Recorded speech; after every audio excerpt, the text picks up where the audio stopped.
Nah, rekam dulu deh. Karena saya nanti belum terekam. Oke, Bu. Assalamualaikum warahmatullahi wabarakatuh. Waalaikumsalam warahmatullahi Pertama-tama saya ucapkan baik terima kasih kepada Ibu yang telah menyempatkan waktu dan kesempatannya untuk bisa hadir dalam kesempatan kali ini dalam lingkup virtual meeting untuk mengikuti kegiatan yang telah kami rencanakan, yaitu kegiatan wawancara mengenai topik pendekatan teaching and grade level dan pembelajaran berdiferensiasi di sekolah dasar. Baik Ibu, langsung saja. Di sini ada 10 pertanyaan. Eh, Langsung saja untuk pertanyaan pertama Ibu. Apakah Ibu sudah menerapkan pembelajaran di kelas dengan pendekatan teaching and grade level? Jawab Ibu. Ya, terima kasih Ade atas pertanyaannya. Ya, pertama-tama saya ucapkan banyak terima kasih kepada adik-adik mahasiswa yang sudah memberikan kesempatan bagi saya ya untuk adik-adik wawancarai. Untuk pertanyaan yang pertama tadi, apakah saya sudah melaksanakan pembelajaran dengan menggunakan pendekatan TARL? Ya, saya sudah melaksanakan, tetapi secara bertahap ya, perlahan-lahan, karena saya masih kurikulum 2013 ya, tetapi saya mencoba untuk mengimplementasikan konsep-konsep dari kurikulum Merdeka. Nah, salah satunya adalah dengan menggunakan pendekatan TARL. Oke, baik Ibu, terima kasih Bu. Lanjut ke pertanyaan kedua. Eh, di sini, apakah Ibu juga sudah menerapkan pembelajaran berdiferensiasi di kelas Ibu? Ya. Eh, Kalau dikatakan apakah saya sudah melaksanakan pembelajaran diferensiasi, ya pada beberapa materi, karena itu tadi saya masih belajar juga ya untuk mengimplementasikan kedua pendekatan tersebut. Apalagi saya masih kurikulum 2013, jadi saya mencoba secara perlahan dan tentunya saya sudah mendapatkan manfaat dari kedua pendekatan tersebut ketika saya mengimplementasikannya di kelas. Baik Ibu, terima kasih. Lanjut ke pertanyaan ketiga Ibu.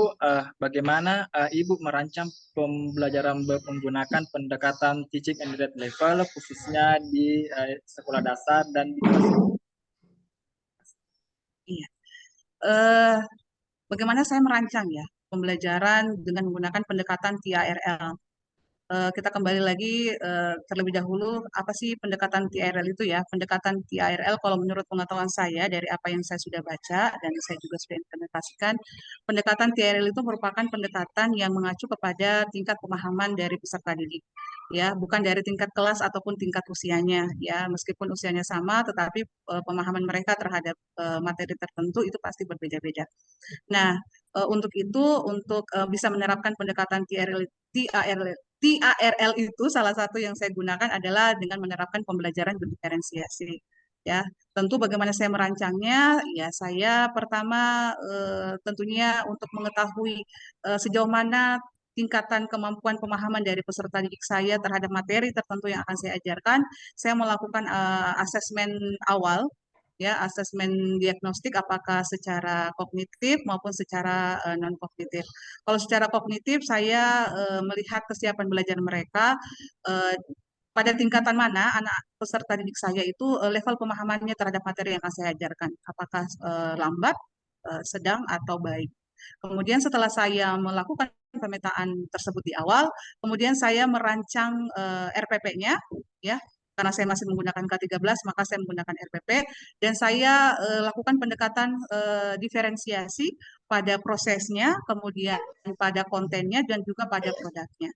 Kalau pada prosesnya, saya tentu merancang aktivitasnya dengan menerapkan model pembelajaran apakah problem based learning atau project based learning atau discovery learning.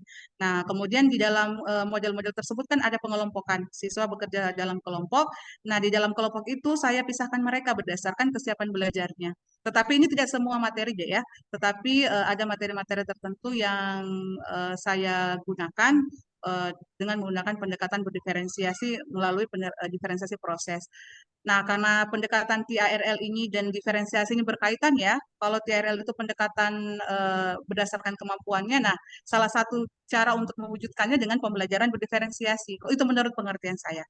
Nah, selanjutnya setelah saya dengan proses saya lakukan pola seperti itu, kemudian juga tentunya di setiap kelompok itu pasti berbeda apa yang akan mereka kerjakan. Disesuaikan dengan tingkat kemampuan mereka dan tentunya juga bantuan yang saya berikan juga pasti akan berbeda di setiap kelompok seperti itu. Kemudian juga saya merancang asesmennya juga di akhir ya untuk mengukur ketercapaian evaluasi pembelajaran berdasarkan tujuan pembelajaran. Seperti itu cara saya merancang pembelajaran berdasarkan pendekatan TIRL. Baik Ibu, terima kasih atas jawabannya. Lanjut ke pertanyaan kelima Ibu. Bagaimana Ibu melakukan asesmen dalam konteks pendekatan teaching and level Ibu? Ya. Bagaimana saya melakukan asesmen berdasarkan pendekatan TIRL. Tadi saya sudah jelaskan ya, ada beberapa yang saya lakukan sebelum saya merancang pembelajarannya, tentu saya melakukan asesmen awal. Asesmen awal itu biasa juga disebut sebagai asesmen formatif ya. Jadi untuk merancang asesmen dengan menggunakan pendekatan TIRL itu saya melakukan dengan dua asesmen, yang pertama formatif dan yang kedua sumatif.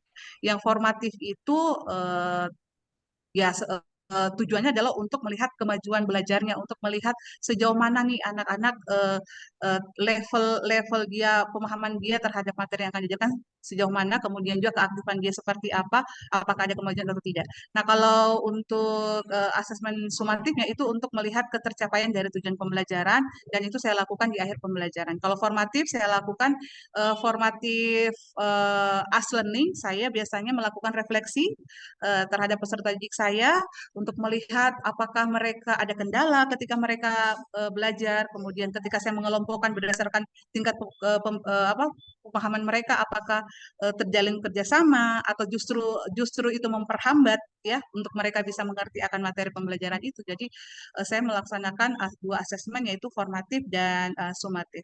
Kalau formatif itu untuk saya lakukan refleksi juga nih untuk memperbaikan pembelajaran saya ke depan. Kalau sumatif untuk melihat hasil akhirnya, tujuan pembelajaran. Seperti itu. Bu, terima kasih. Untuk pertanyaan ke-6 Ibu, pertanyaan ke-6, apakah ada metode atau alat khusus yang Ibu gunakan Ibu? Metode atau alat khusus, tentu metode pembelajaran yang tadinya mungkin lebih sifatnya satu arah ceramah, dan sekarang saya lebih banyak metode seperti diskusi, kemudian tutor sebaya, kemudian discovery, melakukan penyelidikan. Ya tentu metode-metode itu saya combine, bukan hanya satu metode saja. Jadi kalau alat bantu ya media-media pembelajaran yang saya sesuaikan dengan tingkat kemampuan mereka. Misalnya anak-anak yang butuh konsep dasar ya, tentu itu mereka butuh media pembelajaran yang konkret. Jadi saya sediakan alat-alat manipulatif, kemudian benda konkret yang memang bisa saya sediakan di kelas. Jadi itu yang saya jadikan alat bantu, dan tentu metode yang saya gunakan bukan hanya satu tetapi berbagai metode saya combine. Diskusi, metode tanya jawab, metode kemudian asesmennya juga tadi saya bukan hanya satu, bukan hanya menilai di akhir pembelajaran saja, tetapi saya menilai dari awal sampai akhir. Seperti itu ya. Baik Ibu, terima kasih kembali. Langsung pertanyaan yang selanjutnya, pertanyaan yang ketujuh Ibu. Bagaimana Ibu mengidentifikasi tingkat pemahaman siswa dalam pembelajaran teaching and reading level, dan bagaimana Ibu menyesuaikan pengajaran berdasarkan hasil asesmen tersebut? Oh iya. Ini tadi berkaitan dengan bagaimana saya merancang ya. Tadi berkaitan dari pertanyaan berapa itu. Ya tentu bagaimana saya mengidentifikasi pemahaman mereka untuk bisa melakukan pendekatan TIRL ya. Tentu saya lakukan dulu asesmen di awal. Saya tidak bisa langsung mengelompokkan mereka. Misalnya ini kemampuannya kurang, sedang, dan baik. Kalau tidak saya lakukan asesmen awal. Nah, itu yang paling urgent yang harus dilakukan oleh seorang guru untuk bisa melakukan pembelajaran dengan menggunakan pendekatan TIRL ya, asesmen diagnostik dan asesmen diagnosis kognitif dan non kognitif. Kognitif ya tentu berkaitan dengan materi yang akan diajarkan, pengetahuan prasyarat mereka yang harus mereka tahu sebelum mereka belajar materi yang akan diajarkan. Kemudian juga selain asesmen awal, ya kita lakukan juga asesmen di pada saat proses, ya. Kita melihat keterlibatan mereka di apa di dalam proses pembelajaran dalam kelompok, apakah mereka bisa bekerja sama dengan baik, apakah mereka bisa menyelesaikan LKPD yang diberikan. Kemudian di akhir ya saya kasih asesmen sumatifnya dengan memberikan soal-soal. Soal itu bukan hanya dalam bentuk teks tertulis, tetapi juga dalam bentuk proyek kadang saya berikan kepada mereka. Jadi bagaimana cara melakukan asesmen itu tadi dengan melakukan asesmen formatif dan sumatif, dan tentu setelah itu setelah saya mendapatkan informasi terkait pengetahuan mereka, gaya belajar dan minat belajarnya, lalu saya rancang pembelajarannya berdasarkan pendekatan TRL. Apakah membagi kelompok berdasarkan tingkat pemahaman mereka, menjadikan media dengan berbagai konten disesuaikan dengan gaya belajarnya, kemudian juga materi-materi yang diberikan apakah sesuai dengan minat mereka, seperti itu. Oke Bu, terima kasih. Langsung pertanyaan ke-8. Bagaimana Ibu memastikan bahwa siswa dengan tingkat pemahaman yang berbeda-beda tetap terlibat dan mendapat manfaat dari pembelajaran menggunakan pendekatan teaching and rate leveling? Ya. Bagaimana saya memastikan ya bahwa peserta didik saya terfasilitasi tingkat pemahaman mereka dengan menggunakan pendekatan TRL. Ya tentu saya melakukan asesmen formatif secara berkala untuk mengetahui kemajuan belajar mereka.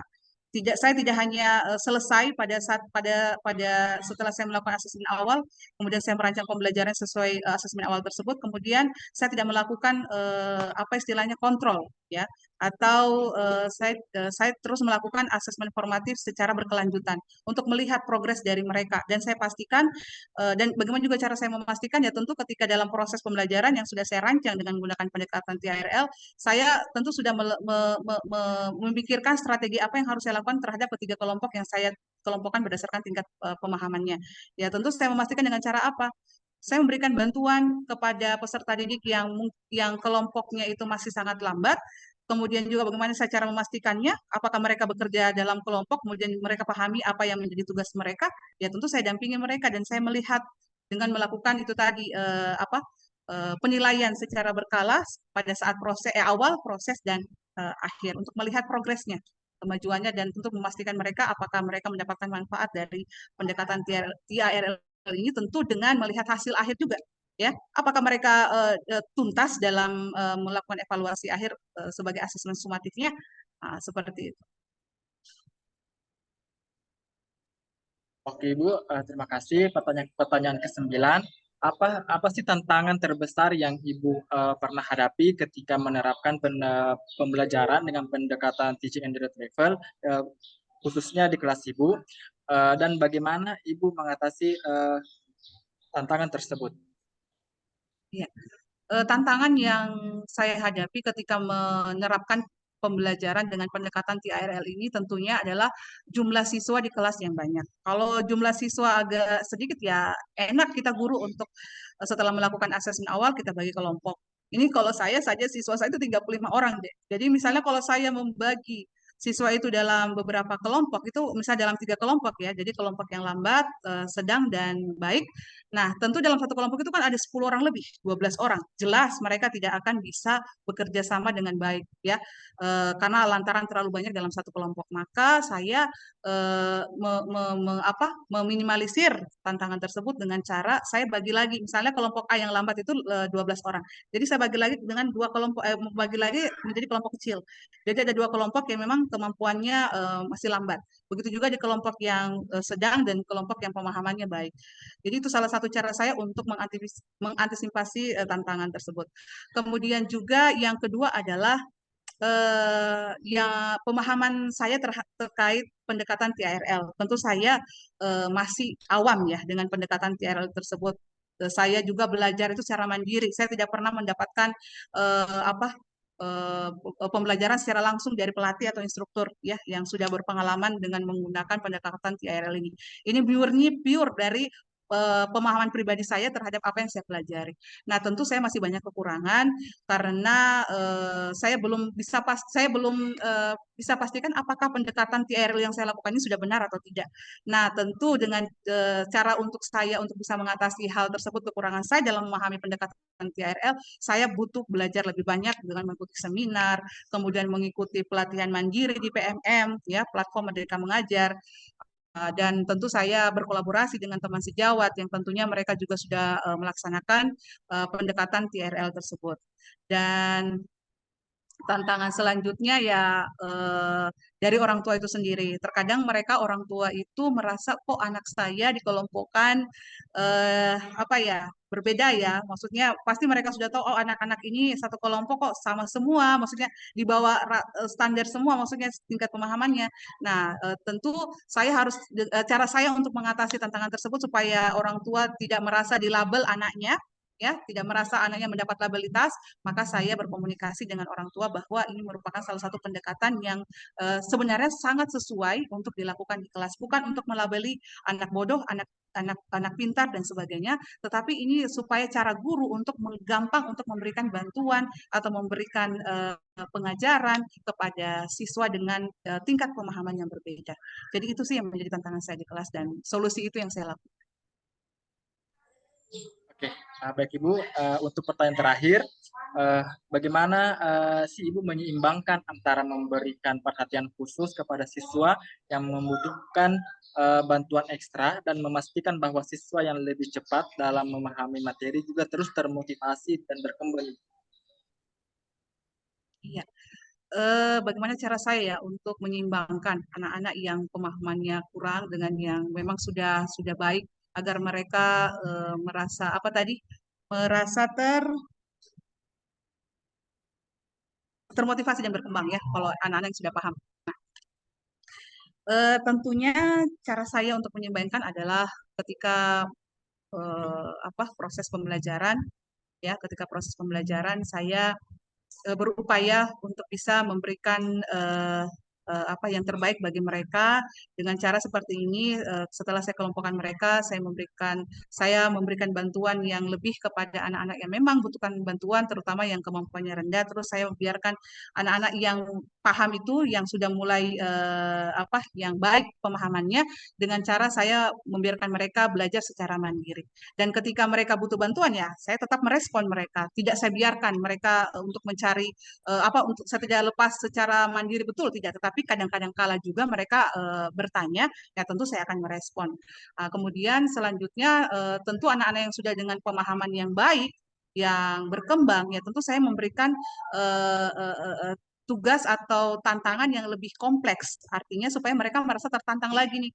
Kalau mereka diberikan materi atau materi dengan level kognitif yang masih rendah ya, tentu mereka akan cepat bosan, akan tidak berkembang pemahaman mereka. Maka tentu anak-anak yang sudah punya pemahaman yang baik, saya berikan tantangan yang lebih kompleks, yang lebih abstrak, yang lebih transformasional, kemudian lebih interpersonal ya. Nah, kemudian kalau anak-anak yang masih kurang ya, tentu saya memberikan bantuan lebih.